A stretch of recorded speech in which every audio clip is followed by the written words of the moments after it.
On the first day of Christmas, my true love gave to me a partridge in a pear tree.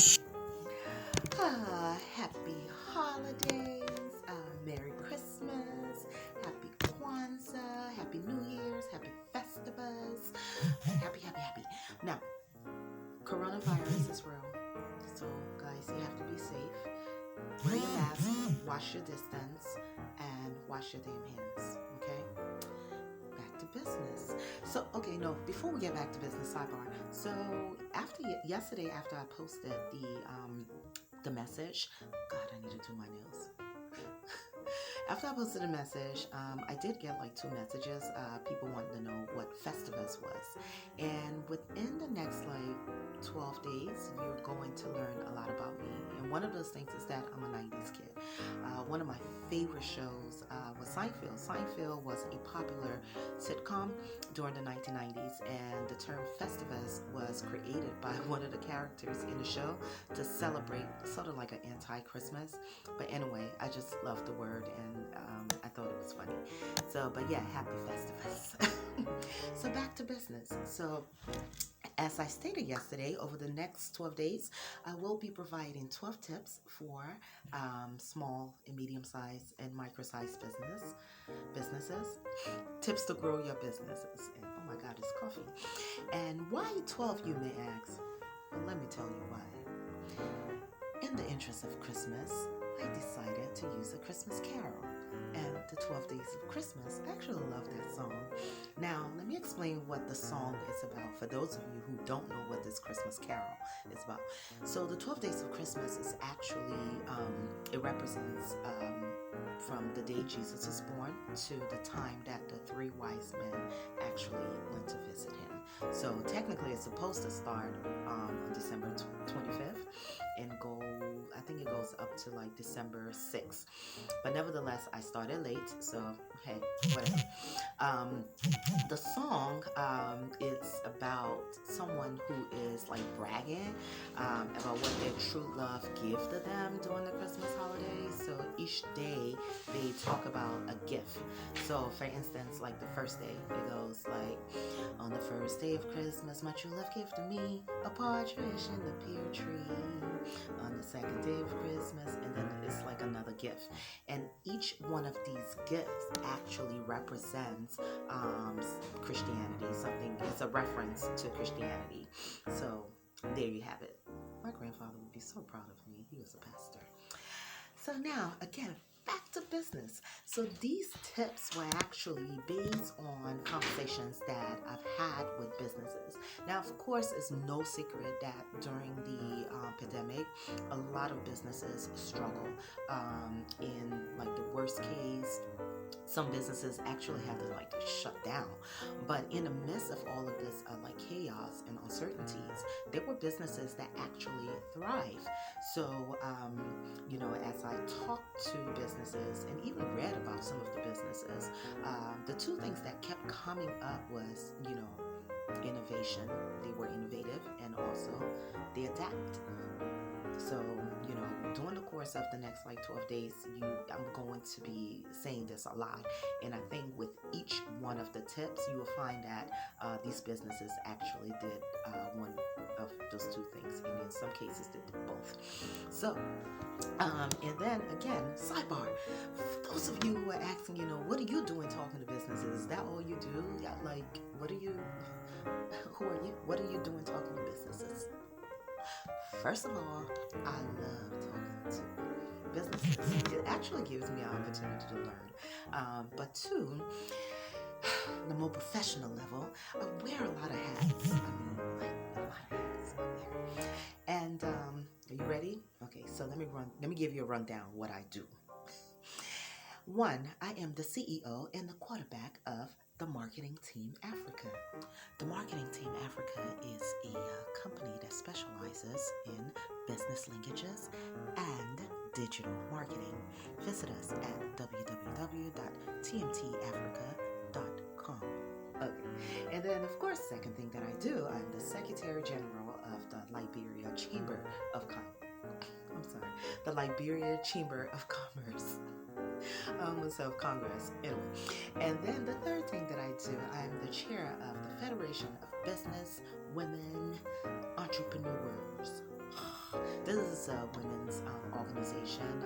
It's the Liberian chapter, and they just have a network within the ECOWAS region. So it's like 15 countries with strong business women. And then also one of the founding members of the Women on Boards Network. This is another amazing organization which focuses on corporate governance. Well, let me tell you what we do. We make sure we have qualified women who are serving on boards and within business organizations. So yeah, we just want to make sure women have a space in the decision-making room and at the table. And then, of course, I got newly appointed as the Senator of the World Business Angel Investment Forum. And then I'm also a 2020 Acumen Fellow. So all of that you can find me on Instagram at Salamatu. It used to be That Social Lady. I'm still That Social Lady, but I thought to just kind of sync everything. So I have like Instagram at Salamatu, Facebook Salamatu. What does that mean for you? It means that I'm a very resourceful person. Okay? So with that said, and I'm recording and someone is calling me. I'm gonna decline. Okay, so that's who I am. Very, very resourceful person. Now let's get back into the business. The 12 days of Salamatu's business tips for growing your business. Salamatu, whatever. It's 12 tips. So day 1. Your true love is giving you tip 1. Go digital. Duh. I mean, honestly, this is like probably the easiest thing. You know, I just assumed everybody knew this, but unfortunately, a lot of people don't know. So companies that actually use digital services during the COVID, the pandemic, they actually survive and or, I mean, they like grew their businesses. Now, here's the kicker. You don't have to be a tech like expert to go into the digital service space. You really don't. All you have to do is just ask a resourceful person and a lady who will do her nails. So, for more information, you can go to www.tmtafrica.com. And for those of you who don't know what digital services are, I'm guessing you're part of the ones who were struggling, right? Yeah. Well, digital services can be explained 2 ways. One, it's automatic, which requires very little or no human interaction at all. And then 2 is to use services that are delivered by the internet or through some electronic network. And I will give you like 3 examples of somebody's like calling me. I'll call you back. I'll give you like 3 examples of what these companies did. In some cases, some did all 3 of them. In other cases, they did like 2 of them. So 1, they sold online. They moved into the e-commerce space. And as you know, retailers were, the retail industry was one of the industry that, was hit the hardest.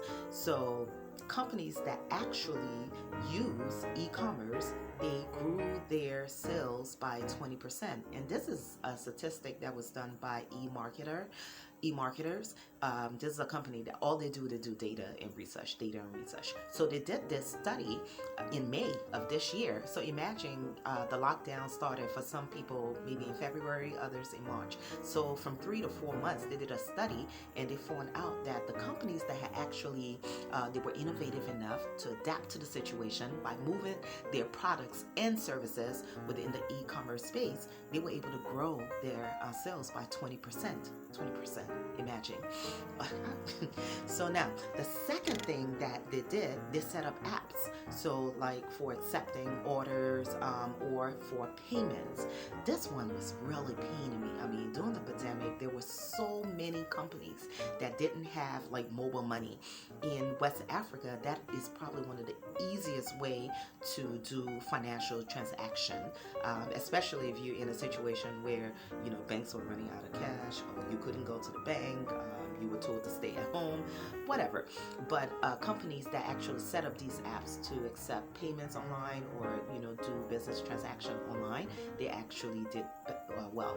And then there were others who just simply they didn't sit down crying. Number three, they didn't sit down crying and say, hey, look, I can't have a face-to-face meeting, so therefore I can't do anything. They hosted meetings online.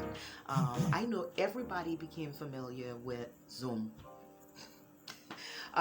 In some cases, Zoom had a free service for people. So whether it was personalized or whether it was for commercial use, people went online. They hosted meetings, so it didn't stop them from creating new partnerships or finding potential customers. So yeah, e-commerce, set up apps online, and of course they hosted business meetings.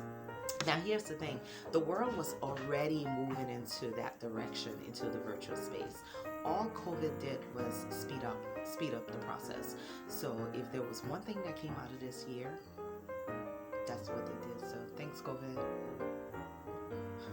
Now the benefit of moving into the virtual space or moving into digital platforms. One, you save time, and when you save time, what happens? You save money. A lot of things are done faster. There was one company who said that it would take him like 3 months to do things, but since he had to go digital, it was now taking him, I think, like 3 days. It was taking him like a couple of days, maybe like 10 days, maybe not 3, but 10 days. So imagine going from, I think, about 3 months to 10 days of doing something. You're not only saving time, but you're saving money. The second benefit of going digital, it allows you to reach a much larger audience.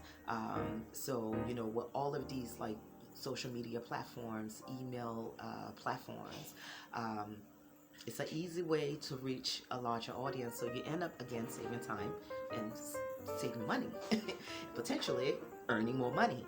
Number three, what it also does is that it allows you to reach a targeted audience. And this is something that a lot of businesses do. And what does that mean, or what does it do for a business when you are able to reach a targeted audience? You save money by knowing exactly who you're supposed to be selling to. And I see this all the time. People tend to get their, on social media. I really need to do my nails. On social media, they tend to not understand who their clients are versus who their fans are. But the digital platform, this is a way for you to, if you're able to analyze the data that's provided to you, which brings me to number 4. The digital platforms give you easy access to reliable data. You need data to make good decisions, informed decisions. So you save time, you reach a much larger audience, you reach a much targeted audience, and it allows you to access reliable data in order to make good decisions. All of this said, look, let me tell you, I think a lot of times we're just afraid of change. Pandemic, this COVID came at a time we weren't prepared. It just kind of hit us. I don't think anybody expected the entire world to shut down, and these are the opportunities that arises, and it forces us to change our behavior. And a lot of people believe that people are afraid of change, but I read somewhere where, and I believe in this sentence, that people are not afraid of change. People are more afraid of what they're going to lose. I read that somewhere in one of my, during the Ackerman Fellowship, probably one of my fellows They're so smart. But yeah, so people are not necessarily afraid of change. They're honestly afraid of what they're going to lose. So again, somewhere in Psychology Today, they said that it takes an average of 66 days for a behavior to become automatic. That's about 2 months, 2 months, couple of days for a behavior to become automatic. So imagine if we had tested this theory during the lockdown. We had about 8 to 9 months of this lockdown. Imagine if we had just tested that theory with adapting, with being innovative. The companies who ended up testing this theory of being innovative and adapting, they actually won bigly. I just like that word. I actually like the word. The word. See you tomorrow for tip 2.